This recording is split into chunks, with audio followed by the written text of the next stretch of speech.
ProMaster's best-selling HGX Prime variable nutridensity filters are loved by photographers and videographers alike. Photographers use them to get a sense of movement and slow down time in their exposures.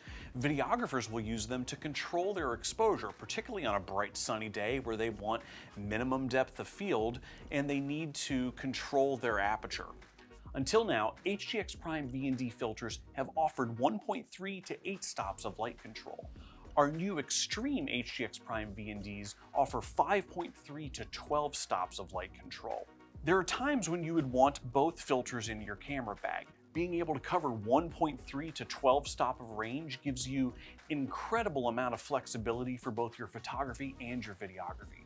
But if you find that you're consistently shooting at or above the 5-stop range, the Extreme filter might be the way for you to go. And the reason for that is cross-polarization.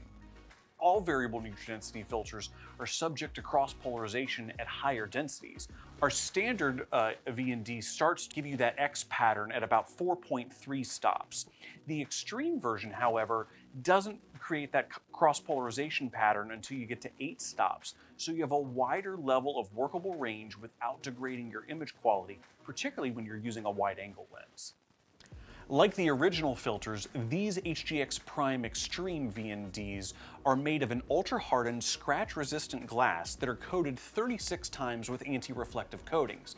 The Repelamax 2 anti-static barrier makes them resistant to fingerprints and smudges and repels oil and dirt. Mechanical hard stops at each end of the filter prevent you from going beyond the workable range as you adjust the filter, and the removable tactile control knob gives you fast, precise adjustments from when you're behind the camera. For easy, repeatable control over your density settings, the filter ring is demarcated in full stop increments from the minimum 5.3 to the maximum of 12 stops. Cross-polarization can happen with any variable nutridensity filter. It's where you start to see that X pattern. We visually demarcated that with an X mark on the filter so you know when that X-shaped pattern might start to occur. These filters use ProMaster's environmentally economical minimalist packaging that also can be used as a storage case when the filter is not in use. Inside you'll find a label inviting you to visit filters.promaster.com, where you'll learn more about cross-polarization and some specific instructions on how to best use this filter.